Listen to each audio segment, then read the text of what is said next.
वासुदेवाय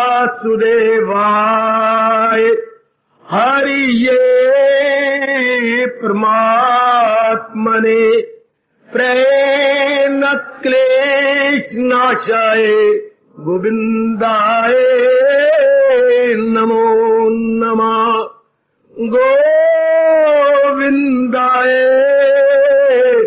नमो नमः। आओ भाग्यशाली कल्याणकामियों मेरी देवियों, बड़भागी गीता अनुयायी मेरे सज्जनों धार्मिक भाइयों, बहुत कृतज्ञ है अपने भगवान जी के, जिन्होंने हमें घोर कलयुग में, आप वनवासी नहीं नगरवासी है, आप सन्यासी नहीं गृहस्थी है,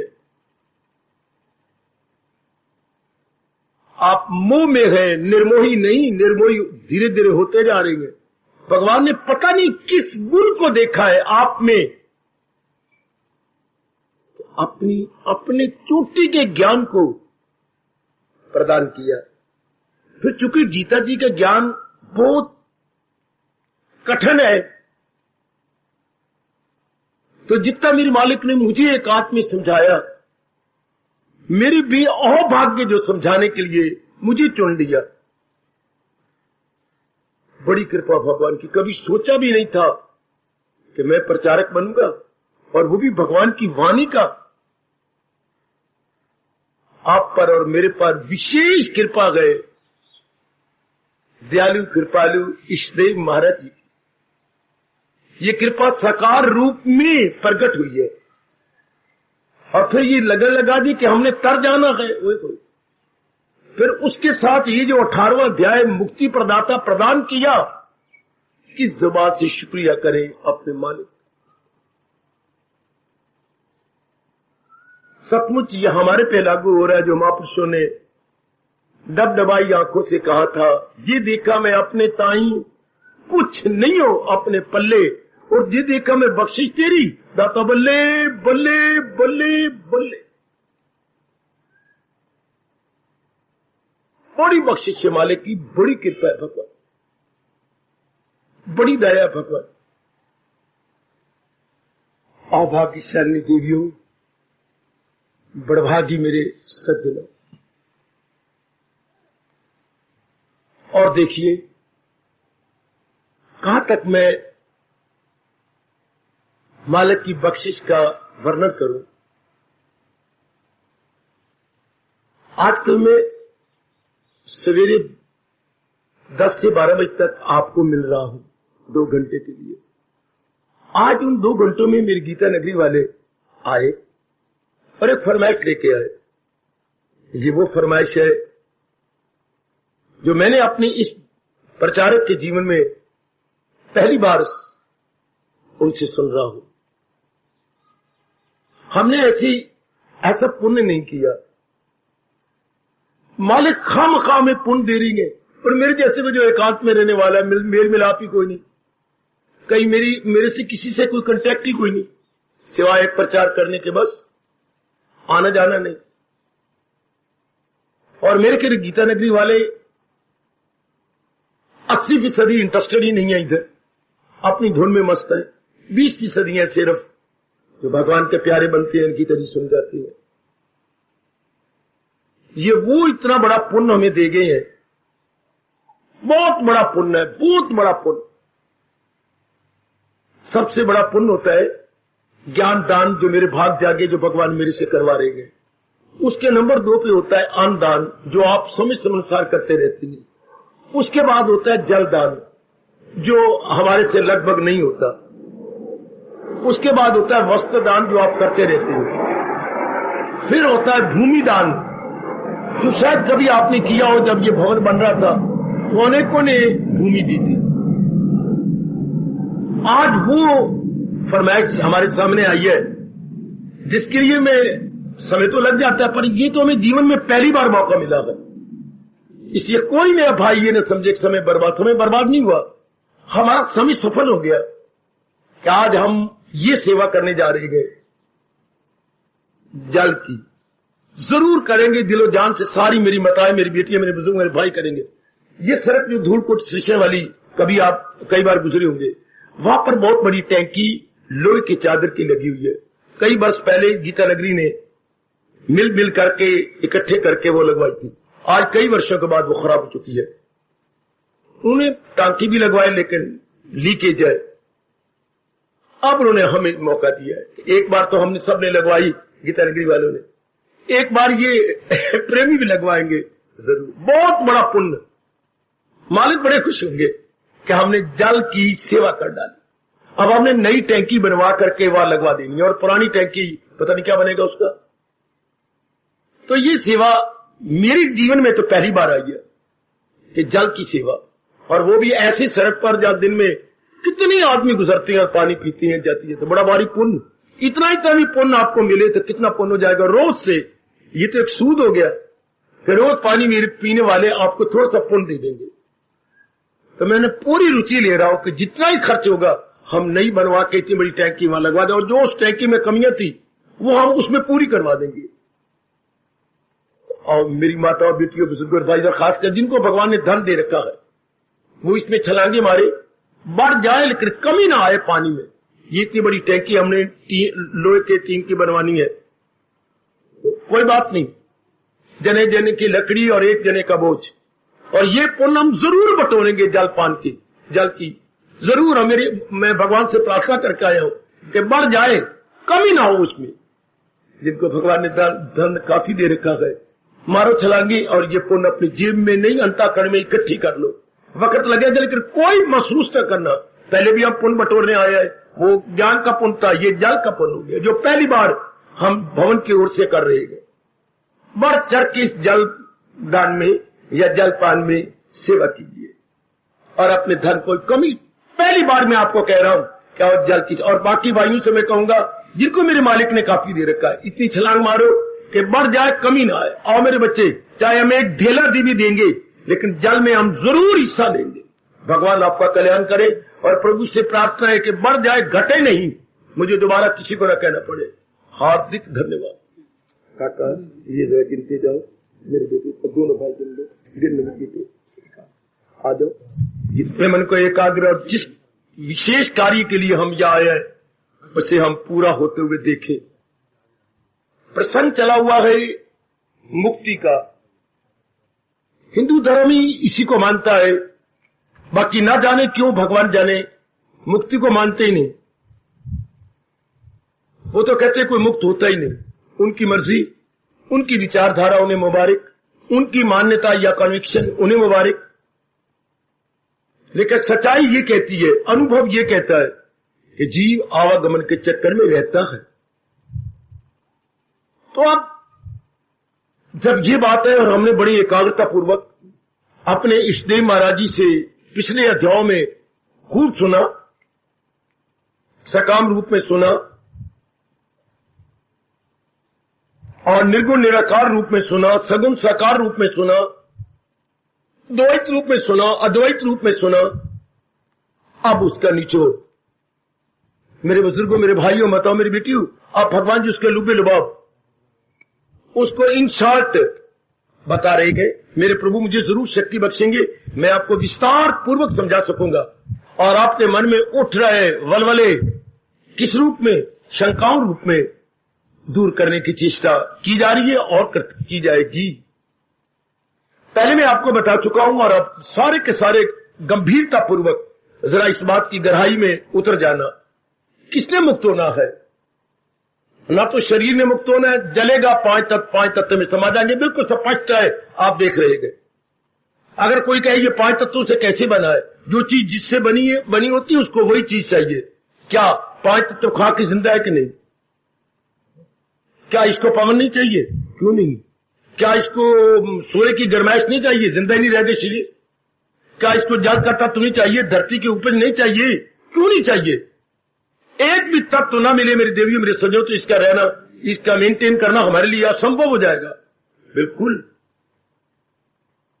हिंदू घराने में पैदा हुए और हिंदू धर्म से बहुत प्यार करने वाले और हिंदू धर्म के आधार पर ही, वैदिक धर्म के आधार पर, गीता धर्म के आधार पर ही अपना कल्याण चाहने वाली मेरी देवियों, अहो भाग्य आपके कि आप जिस घराने में पैदा हुए हैं उसी घराने के धर्म के अनुसार आप अपने कल्याण करना चाहते हैं और करते जा रहे हैं। और शुक्र है मेरे मालिक का कि हमें अपने धर्म के बारे में विस्तार पूर्वक बताया जा रहा है, समझ आ रही है, हमारी शंकों का समाधान होता जा रहा है और हम लोग जमते जा रहे हैं अपने धर्म में लाइक सीमेंट। परमात्मा करे और भी जम जाए। ऐसा पानी भी आपकी फ्रिज में क्या जमेगा फ्रीजर में, जैसे कि आपका मन जमता जा रहा है भगवान की अनमोल उपदेश में। भगवान का अनमोल उपदेश ही याद रखिए हमारा हिंदू धर्म है। भगवान का अनमोल उपदेश हमारा हिंदू धर्म, हमारा अनुपम धर्म, हमारा अत्यंत कल्याणकारी एवं क्या सुखदायी और मधुर धर्म। और भी सुखदायी हो जाता है जब हम इसे अपनाने में लग जाते हैं। याद रखना, और भी बहुत अच्छा बन जाते हैं। याद रखना मेरी इस बात को, क्योंकि मेरे अनुभव में आया है जितना हम अपने धर्म को अपनाई जाती है, हाँ उतना ज्यादा मजेदार बन जाता है, उतना ज्यादा बहुत अच्छा जब बन जाता है। जैसे कि माँ जी ने व्यंजन बनाए, मैंने भोजन तैयार किया और जैसे हम खाते जाएंगे एक एक गिलास में मजा आता जाएगा, क्योंकि माँ ने बड़ी श्रद्धा, बड़े प्रेम और बड़े क्या क्या क्या क्या क्या क्या बड़ी कुर्बानी से बनाया है, बड़े स्नेह से भोजन तैयार किया अपने बच्चों के लिए, इसलिए उसमें बड़ा मजा होता है। इसलिए भगवान जी ने हमारे कल्याण के लिए ही हमें ये दिया है, कल्याण के लिए। वो मैं कुर्बान हूं, मैं कुर्बान। याद रखना धर्म का मतलब क्या होता है। जिस तरह जीव एक एक मैं अपने बच्चों को बुला बुला के कहूंगा, ऊंची आवाज से कहूंगा। धर्म का मतलब क्या, धर्म किसे कहती है? धर्म हाँ जो जिससे हमारा लोक बन जाए, परलोक बन जाए। इससे बढ़ के जैसे कि व्यास पिता जी ने परिभाषा किया, कौन करेगा? लोगों तो पता नहीं धर्म किसे कहती है, जिससे हमारे लोक बने, लोक बने, हमारे शरीर बने, हमारा मन बने, हमारी बुद्धि बने, हमारा परिवार बने, हमारा समाज बने, हमारा परमार्थ बने, हम भगवान के योग्य बन जाएं। ये कौन सिखाता है, बताता है? धर्म। आजकल नलायकों ने, मूर्खों ने और नरक में जाने वाले कीड़ों ने धर्म का अनर्थ कर दिया अपने स्वार्थ के कारण से।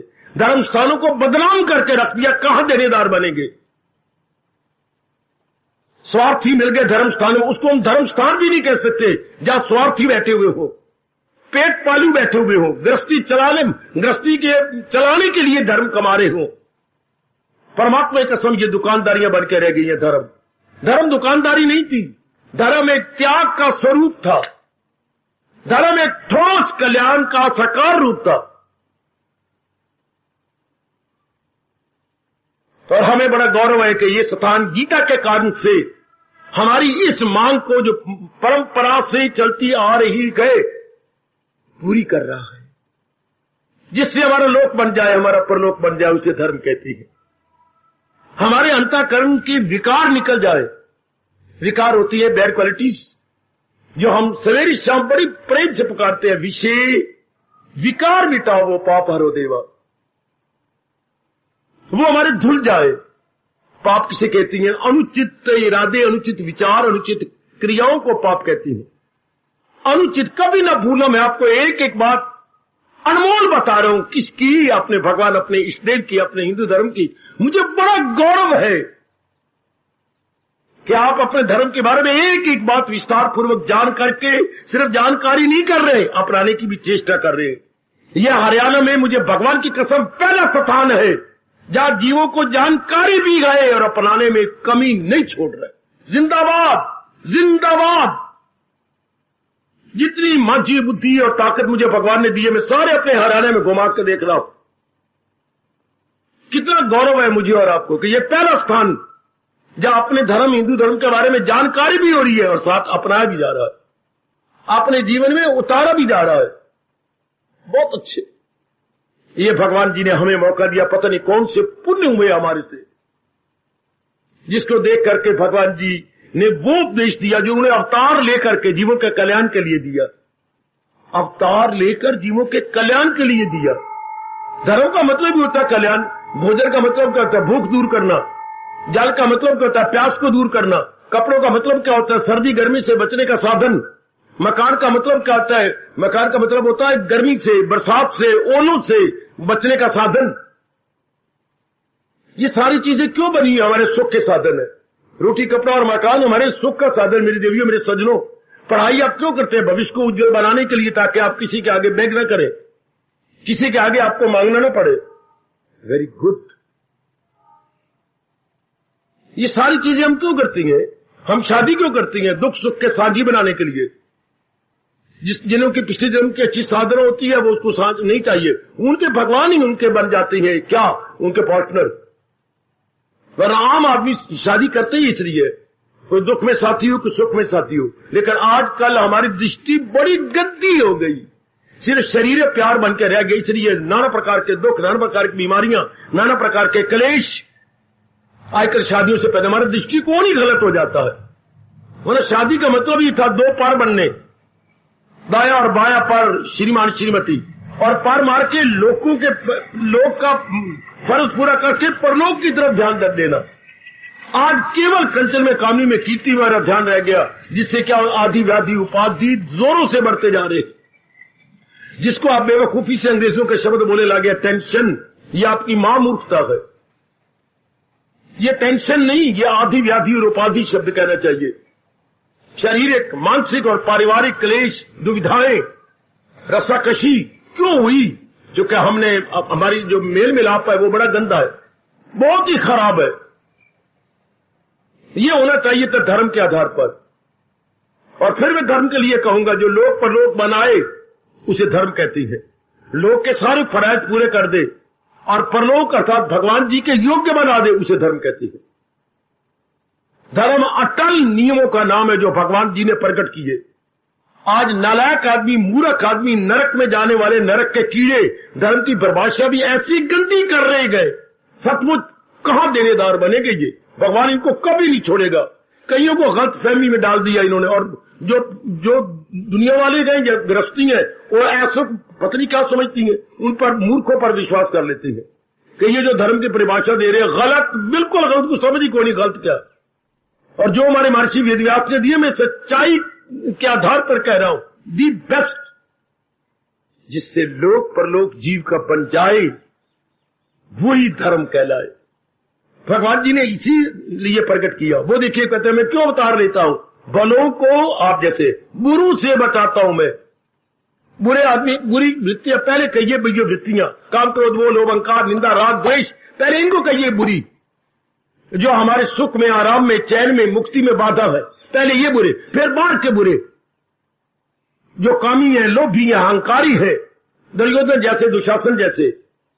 भगवान कहते मेरा अवतार होता इसलिए भलों को बुरों से बचाता हूं मैं, और बुरों को जहां से मिटाता हूं मैं। वो अपनी वर्कशॉप में भेजते थे, बुरो चलो मेरी वर्कशॉप में, तुम्हें एक नया रूप दूंगा, तुम्हें एक नया रूप बना के भेजूंगा। है, भलों को बुरों से बचाता हूं मैं, बुरों को जहां से मिटाता, जहे धर्म की, फिर जमाता हूं मैं, कि जो मेरे अटल नियम जिन्होंने नालायकों ने हिला के रख दिया, उनकी जगह फिर जमा देता हूं। और ये नहीं कि मैं अब आता हूं, नए प्रगट होके युग युग में आता हूं मैं। संभवामी युगे युगे, बेटी हमारे मालिक कह रही है, संभवामी युगे युगे, युग युग में संभवामी, मैंने प्रकट होना, मैं प्रकट होके आता हूं। पर क्यों? अपने धर्म की रक्षा के लिए, और आप जैसे नेक जीवों का उत्साह बढ़ाने के लिए। और आपके रास्ते में जो बाधा बन जाती है, लोभी, अहंकारी, बारमुखी, भगवान कहते हैं ऐसे उनको छक्के छुड़ाता हूं ताकि वो धर्म में बाधा न बने। चूंकि धर्म के बानी मुबानी, धर्म के फाउंडर, धर्म के प्रवर्तक कौन? भगवान जी। इसलिए उन्हीं की जिम्मेवारी है कि धर्म के, क्योंकि मैंने अभी भी कहा, धर्म होता है अटल नियमों का नाम। अटल नियम अगर हिल जाएंगे तो जीव सुख कहां से पाएगा, आराम कहां से पाएगा? एक छोटी सी हमारे शहर की कमेटी या नगर पालिका, इसके भी कुछ नियम होते हैं। उन नियमों का मतलब क्या है? नियमों का एक ही अर्थ होता है, सुख से जिया जाए। नगरवासी, अंबालावासी सुख से अपने दिन काट ले। दिन में कुछ नियम है, अटल नियम, नहीं तो नर्क बन जाएगा ये अंबाला सिटी अगर उन नियमों का हम पालन नहीं करते, और हम नहीं पूरा पालन कर रहे। नगर पालिका का मतलब क्या होता है मेरे बच्ची? नगर का पालन करने वाले, नगर के सुंदर रखना, नालियां बनाना, सड़कें साफ करना और कई बाधाएं उनको दूर करना, ताकि वहां रहने वाले जो समाला सिटी के एक प्रिंसिस में है उनका रहना सहना, चलना फिरना, व्यवहार करना आसान हो जाए। फिर जो मेंबर बनते हैं ये नालायक आदमी, ये अपनी इज्जत का रख लेते हैं, वरना मेंबरों का मतलब आपके क्या वफादार नौकर। पर ये तो समझते हैं मोतबर रानी खां के साले हम बन गए। बहुत गलत अर्थ लगाया इन्होंने, बड़े गलत, इज्जत का ले लिया, प्रेस्टीज को ले लिया। और मेंबर का मतलब ही है उस मोहल्ले का एक मेंबर, उस मोहल्ले की सेवा करने वाला, उस मोहल्ले की जरूरियात जिंदगी या उनकी अधूरी मांगों को पूरा करवाने में मदद देने वाला। आज वो अर्थ ही छूट गया, बिल्कुल आज चारों ओर अर्थ का अनर्थ होता जा रहा है। ये सारे नियम, और भगवान ने जो नियम बनाए हैं कितने सुख के लिए है, कितने आराम के लिए है। जरा मैं आपसे पूछता हूं, भगवान ने सबसे बड़ा नियम सुख के लिए कौन सा प्रकट किया? सबसे बड़ा नियम हमारे लोक परलोक में सुखकारी सिद्ध हो जाए, वो क्या है? हिंदुओं का सबसे पहला, the very first inevitable divine law, very beneficial divine law, वो कौन सा है जो महाराज ने सबसे पहले निकाला? मेरे फकीर चंद थोड़ा सा और मुड़ो। सबसे पहला अटल नियम जिससे लोक परलोक बन जाता है और हमें बड़ा सुख मिलता है, यहां भी वहां भी। ओम तत्सत मां दे लाडले पुत्र। बस अब चुप कर जाओ, मुझे खुश करो, मुझे नाराज न करो। काका विवेक हमारे धर्म का सबसे पहला नियम। अगर ये नहीं जाना तो क्या क्या धर्म कमाएंगे और क्या दूसरों की सेवा करेंगे? विवेक का मतलब उचित क्या है, उसकी अनुचित क्या, उसकी पहचान, to distinguish between proper and improper. अगर मनुष्य के रूप में हमें ये ना पता लगे, विवेक हमारी अंदर की आंख है। जैसे बाहर की आंखों के बिना, चमड़े की आंखों के बिना धक्का खाता इंसान, इस तरह अंदर की आंख के बिना, अंदर की आंख का एक शब्द क्या है जी? विवेक। अंदर की आंख का एक शब्द क्या है? विवेक। इसे ज्ञान चक्षु भी भगवान ने कहा। ज्ञान चक्षु के बिना तो हमें पता नहीं लगेगा। बुद्धि अंधी हो गई, बुद्धि अंधी। बुद्धि को पता, जैसे हमारे चमड़े में आंखें ना हो तो पता को इनमें किधर मुड़ू, किधर जाऊं, किधर अपने आप को बचाऊं, आगे गड़ा है या क्या है, खींचेगी धक्के खाएगा, टक्कर मारेगा कहीं गड़े में या टक्कर मारेगा किसी देश के साथ। हाँ, इस तरह अंदर की बुद्धि जिसने मन, चित्त, अहंकार और बाहर के 10 अंगों को चलाना है और उसे वो अंधी हो तो उसे पता ही लगेगा। शाबाश शाबाश, ये अंदर की आंख है। विवेक क्या है मेरी बेटियों? बुद्धि की आंख। इस आंख को तो पता लगता है इधर मुड़ना, उधर देखना, और उसको पता लगता है उचित क्या है, अनुचित क्या है। ये हमारे धर्म का पहला स्टेप है, the very first step to perfection of Hinduism. ये तो जानकारी होनी चाहिए आप सबको। ये हमारा धर्म का पहला। और उसके बाद नंबर 2 चल पड़ता है क्या? आत्मनि प्रतिकूलानि प्रेषाम न समाचरेत। बहुत अच्छे मेरे प्रभु जी, हमारे संस्कृति के परम पिता, जो बात आपके लिए अच्छी नहीं दूसरों के लिए भी ना करो। हाय हाय हाय। जो बात आप कहते मेरे साथ सारा अच्छा व्यवहार करें, तो जनाबे आली पहले अच्छा व्यवहार करना शुरू कर दो। आप कहते मेरे साथ सारे चोरी ना करें, जो अंदर और बाहर बातें तो पहले शुरू कर दो। आप कहते सारे मेरे साथ मीठा व्यवहार करें, तो पहले खुद शुरू कर दो मीठा व्यवहार। मेरे साथ मीठा बोले, मुझसे कड़वा ना बोले करे, तो पहले शुरू करना। बिमला के बच्चे दाल तेरी कच्ची। जो आप चाहते हैं आत्मनि प्रतिकूलानि, जो तुम चाहते ये सब मेरे साथ कोई ना करे, तो खुद भी किसी के साथ ना करो। जो चाहते हो कि सारे मेरे साथ ऐसा करें, तो उसके लिए एग्जाम्पल बन जाओ। बहुत अच्छी। Do unto others as you wish to be done by. उन्होंने भी अपने एथिकल टीचर के अंदर, अंग्रेजों ने इसे ले लिया। उनकी शायद 5वें चैप्टर का पता नहीं 10वां 11वां असूल है, do unto others as you wish to be done. दूसरे साथ ऐसा करो जैसे wish to be done by, जैसे तुम चाहते हो मेरे साथ ऐसा सलूक हो, तो पहले तुम कर दिखाओ ना। ये हमारा दूसरा हिंदू धर्म का दूसरा नियम। शाबाश, शाबाश। हिंदू धर्म का तीसरा नियम क्या? कर भला हो भला, अंत बुरे का बुरा। कितने अच्छे नियम है ये, अटल नियम। ये किसके लिए है? हम भी सुख पाए और जिनके साथ हमारा संपर्क हो वो भी सुख पाए। आज ऐसा गंदी हवाएं और फिजाएं चल पड़ी, इंसान ये सोचने लग गया हम सुख पाए, मेरा बात पूरी हो जाए, 10 का नुकसान होता होने दो। वो नालायक इंसान, अगर 10 का नुकसान होगा तो रिएक्शन रूप में, प्रतिक्रिया रूप में उसका तेरा भी तो नुकसान होगा। इतनी बुद्धि पर मोटे पर्दे पड़ गए। आज की नारी ये चाहती है मेरा लड़का स्कूल में दाखिल हो जाए, मेरे लड़के को नौकरी मिल जाए, हालांकि उसकी हाइट सेकंड डिवीजन है और जो फर्स्ट क्लास है, मेरिट में है, वो बेचारे धक्के खाते रहते, मुंह जो है बाएं देखते रह जाते हैं। हाय, गांधी ने ये बहुत पाप किया मेरे भारत में। मैं 1000 बार कह के जाऊंगा कि जो बड़े चोटी की बुद्धि में उनको फेंक दिया एक जातीय कारण से। बहुत बड़ा गुनाह ये, मेरे से पूछो, मैं अपने मालिक के बहुत नजदीक हूं। अगर गांधी से बहुत बड़ा जुल्म, पाप अपने देशवासियों के साथ अन्याय हुआ है तो ये कि तुम शेड्यूल कास्ट के हो, सबसे पहले आओ, नहीं होना चाहिए। तुम मेरिट में हो तो पहले आओ।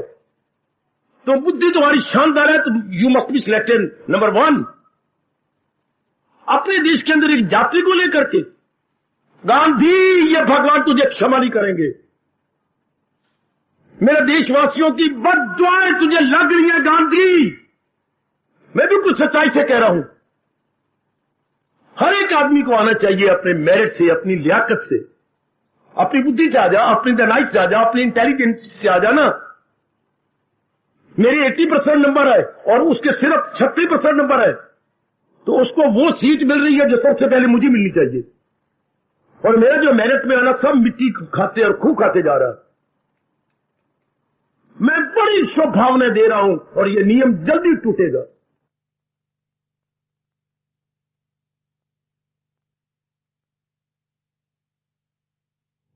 ऐरा गैरा नहीं प्रचारित बन सकता। जिनको मेरे मालिक ने विशेष शक्ति दी होगी और आप एक खड़ा कर दे, यहां से उठाकर बच्चे प्रचार कर, नहीं हो सकेगा। देश की सेवा करने वाले थोड़े व्यक्ति होने चाहिए थे। लो ये तो मैं मेरी शेड्यूल कास्ट है इसलिए आई एम फिट फॉर, गलत। तो आइएगा ना, देश के नियमों को मेरे जैसे से समझ लो और अपने जीवन में डाल लो, अपने जीवन में अपना लो मेरे बच्चे। अब हम लोग क्या है, महाराज जी के बनाए हुए नियमों की जानकारी करके अपने लोक परलोक को बनाई जा रहे हैं, लोक परलोक के काबिल हुए जा रहे हैं। ये जरा ध्यान देना, हम उसके काबिल हम करके यहां आकर क्या करते हैं, सुधार करते हैं। सुधार का मतलब जो हमारी तरक्की में बाधाएं हैं उन्हें दूर करना और जो तरक्की में हमारी सहायता करने वाले हैं उन गुणों को लेना। याद रखिए, यही हम यहां करने आती हैं। हमारे उन्नति करने में, हमारे सुधार में, हमारे उड़ जाने में, अग्रसर हो जाने में जो बाधाएं हैं उनको दूर करो और जो उसमें सहायक है उनको अपना लो। बस इसी को सत्संग कहती है। जो बाधाएं उनको दूर करना ये कुसंग है और जो सहायक है उनको अपनाना ये सत्संग है। सब चीजें क्या होती हैं जो सदा रहे। कुसंग क्या होता है जो थोड़े दिन रहे और आगे ना निभ सके, आगे ना चल सके, उसे कुसंग बोलती हैं। समझी मेरी बेटी, उसे बैड क्वालिटीज बोलती हैं। तो ऐसे धार्म स्थानों पर आकर महाराज जी की चोटी की वाणी सुनकर होता क्या है, अंतःकरण निर्मल, विमल, स्वच्छ। जो अनवांटेड बैड क्वालिटीज थी मेरे सजनों, मेरी देवियों, यानी अवांछनीय तत्व जो हमारे अंदर थे, वो हम निकालते हैं भगवान के ज्ञान से, हाँ, भगवान के विवेक से, भगवान के वैराग से। वो निकल जाती है हमेशा के लिए और उस जगह रिप्लेसमेंट होती है किसकी, भगवान द्वारा बताए गए गुणों की। गुणों का नाश कभी नहीं होता। अब गुण कभी मिटते नहीं। और सुनो मेरे बच्चों, में आपको प्यार करूं, आपका मस्तक चूम लूं। गुण कभी मिटते नहीं, अब गुण कभी टिकते नहीं। और जयकारा बनाए, गुण कभी मिटते, अब गुण कभी मिटते नहीं, अब गुण कभी। वाह व्यास जी, वाह वाह, हमारी संस्कृति के परम पिता, तेरी अगणित बार जय जयकार हो। चूंकि गुण कलेक्टेड विद भगवान, विद नारायण, इसे उन्होंने मिटते नहीं, भगवान नहीं मिटते, भगवान के गुण भी नहीं मिटते। ये प्रकृति खुद नहीं ठहरती, ये प्रकृति से अवगुण आए हुए हैं। तो अवगुण कभी टिकते नहीं, गुण कभी मिटते नहीं। उन्हीं जो चीज इम्पेरिशेबल गुड क्वालिटीज है उन्हीं को तो हमने अपनाना है। और चूंकि हम बारमुखी रहे, प्रकृति के साथ हमारा ज्यादा संबंध रहा, तो अवगुण आ गए। उन्हीं अवगुणों को मिटाने का नाम सुधार है, रिफॉर्मेशन है। और करेंगे कौन? जो इनकलाबी होंगे, जो आपकी तरह क्रांतिकारी। मेरी मीटिंग है क्रांतिकारी, मैं बार बार कहता हूं, क्रांतिकारी बनोगे हाथ धो के। मैंने नहीं टिकने देने ये, या सर में लिखे और जुए आप नहीं टिकने देते, शरीर का फोड़ा को नहीं टिकने देते, कोई ऐसी अनवांटेड चीज निकल आती तो हम नहीं टिकने देते। हाँ, इसी तरह ये अनवांटेड क्वालिटीज अंदर भी तो आई है। ये काम, क्रोध, मोह, लोभ, अहंकार नहीं टिकने देना भगवान के ज्ञान से। और कई गुण हमारे अंदर टिकने चाहिए थे, वो पता लग रहा, अब उनको टिकने दे रहे हैं। भगवान हमारी सहायता कर रहे हैं। भगवान दो रूप में सहायता करते हैं, गुणों को टिका लो जो आज्ञा, अवगुणों को निकालो जो आज्ञा। और करना क्या होता है इस स्थान पे आकर? सोचा मेरी भैया, मेरी नीत बेटी, और ऐसे स्थानों पे आकर क्या करना? अवगुणों को निकालो, अज्ञानता से आए गए, गुणों को लो, भगवान का ज्ञान आ रहा है। तो भगवान के ज्ञान से गुण अपने बन जाती हैं, और भगवान के विवेक वैराग से अवगुण निकल जाते हैं। विवेक से गुण अपने में आती हैं, और वैराग से विवेक से गुण टिकते हैं, और वैराग से अवगुण निकलती है। समझो बेटे, विवेक दैवी गुणों को टिकाएगा, और वैराग संसारिक दुखदायी अवगुणों को निकालेगा। तो फिर मैं और आप क्या हो जाएंगे? आपने भगवान के योग, आहा कल्याण के योग, आहा सदा रहने वाली शांति के योग, आहा मुक्ति के योग। 10 दिला तेन होर की चाहिए। इतना चोटी का फरमान भगवान का जब मिल जाता है, फिर हर सुबह शाम क्या कहने क्या कहने क्या कहने। फिर भगवान देखो बिना हमारे चाहे टाइम टू टाइम सेवा भी दे रही। कभी अन्न सेवा कर रहे हैं, कभी आज जल सेवा कर दी, कभी कोई और सेवा मिल जाती है, कभी कोड़ियों की सेवा, कभी नेत्र। ये सेवा, इससे क्या होता है? अंतःकरण निर्मल चुका, उनसे दुआ निकलती। आप जितना में जल पिएंगे तो उनसे दुआ निकलेंगी, तो वो आपको मिलेगी, चाहे थोड़े थोड़े मिलती जाए। रोज कितने व्यक्ति आते हैं जाते हैं सड़क पर, तो मिल गई आपको उनकी द्वारा पुण्य किए गए थोड़े थोड़े आपको मिल जाए, थोड़े थोड़े, तो बहुत इकट्ठे हो गए। कितनी जल्दी हमको निर्मल होता है। इसलिए क्या कहते हैं, हजारों काम छोड़ के पुण्य को पहले कर लेना चाहिए, शायद ये मौका फिर मिले या न मिले। आहा, सात से शब्द लगाए व्यास जी ने, 1000 काम छोड़ के पुण्य काम करो, शुभ से शीघ्रम, शुभ के लिए देर न लगाओ। पता नहीं ये फिर मौका मिलने वाला है, पता नहीं ये उत्साह मिलेगा, पता नहीं फिर कोई ऐसा उत्साह देगा कि ना देगा। इसलिए कहा जाता है क्या, बार बार डिले करो बुरे कर्म करने में, और फौरन छलांग मारो शुभ कर्म करने में। अति सुंदर मेरी माताओं, ऐसा स्थान परमात्मा में नारायण जी ने दिया। क्या ये स्थान किस लिए है? मैं फिर कह रहा हूं, अवगुणों को निकालने के लिए और गुणों को सदा सर्वदा के लिए मन में स्थान देने के लिए, सुचारू स्थान देने के लिए, गुणों को सुचारू स्थान देने के लिए भगवान ने यह मौका दिया, और अवगुणों को निकालने के लिए भगवान जी ने अपनी वाणी में विवेक और वैराग प्रदान किया। और यही दोनों हम करते चले जा रहे हैं। दोनों ही जितना हमारे से बन सकता है, we are trying the best. और उधर भगवान जी भी हमें ताकत देते जा रहे हैं, उधर प्रभु भी हमें शक्ति देती जा रही है। हम बड़े ही कृतज्ञ हैं, आभारी हैं अपने इष्ट देव महाराज जी के, बहुत आभारी है मेरी बेटियों। बस मैं तो अपने रोम रोम से कह रहा हूं, अपनाने की चेष्टा करो। मैं जितनी मेरे से बन सकता है मैं अपनी शुभ भावना दिए जा रहा हूं, और भगवान भी आपकी इस मैं आपके पुरुषार्थ को देख के बड़े प्रसन्न हो रहे होंगे। तो उन द्वारा दी गई दैवी शक्ति को लेकर अपना लाभ उठा दे। और कब मौका मिलेगा? ऐसे मौके तो खुद गीता जी में कहते हैं, ये मौका शाजो कभी कभी बेटी, कभी कभी कहीं कहीं ऐसे चमकते दमकते सुनहरी मौके मिलती हैं, चमकते दमकते सुनहरी मौके। मैं अभी कह रहा हूं आपको सच्चाई की बात, सारे हरियाणा में ऐसा मौका कहीं भी नहीं।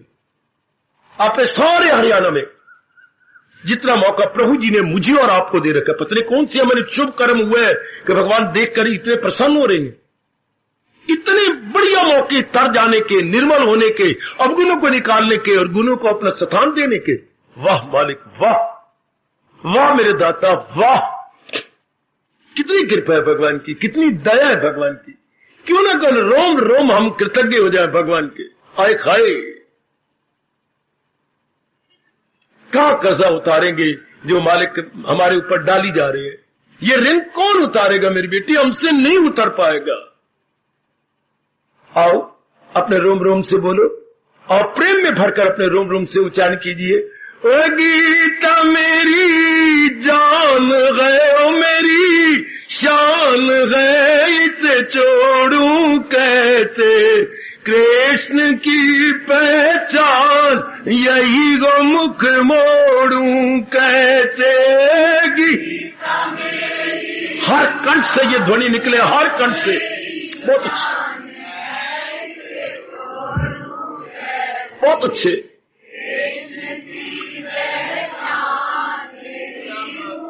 ओ गीता मेरी है जान गए, मेरी शान गए, इसे छोड़ूं कैसे, ओ मेरे कृष्ण की पहचान यही गो मुख मोड़ूं कैसे। बड़ा प्रेम से गीता मेरी जान गए, ओ मेरी, बहुत अच्छे।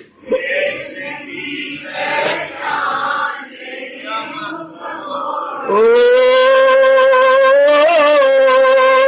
गीता मेरी है जान गए, ओ मेरी शान गए, इसे छोड़ूं कैसे, कृष्ण की पहचान यही गो मुख मोड़ूं कैसे। गीता मेरी जान गए, ओ मेरी, वाह। ओ गीता मेरी जान गए, ओ मेरी शान गए, इसे छोड़ूं कैसे, कृष्ण की पहचान यही गो मुख मोड़ूं कैसे। गीता मेरी, हर कंठ से ये ध्वनि निकले, हर कंठ से। बहुत अच्छे, बहुत अच्छे।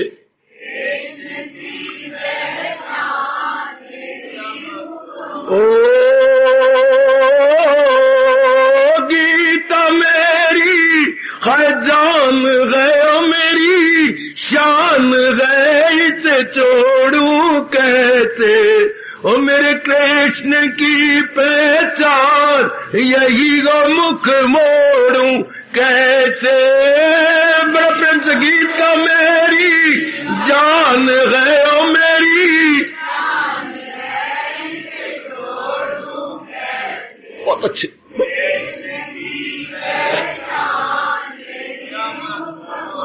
ओ गीता मेरी है जान गए, ओ मेरी शान गए, इसे छोड़ूं कैसे, कृष्ण की पहचान यही गो मुख मोड़ूं कैसे। गीता मेरी जान गए, ओ मेरी, वाह।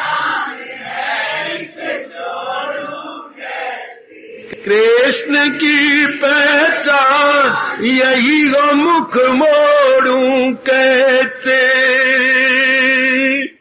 हार्दिक धन्यवाद, हार्दिक आशीर्वाद।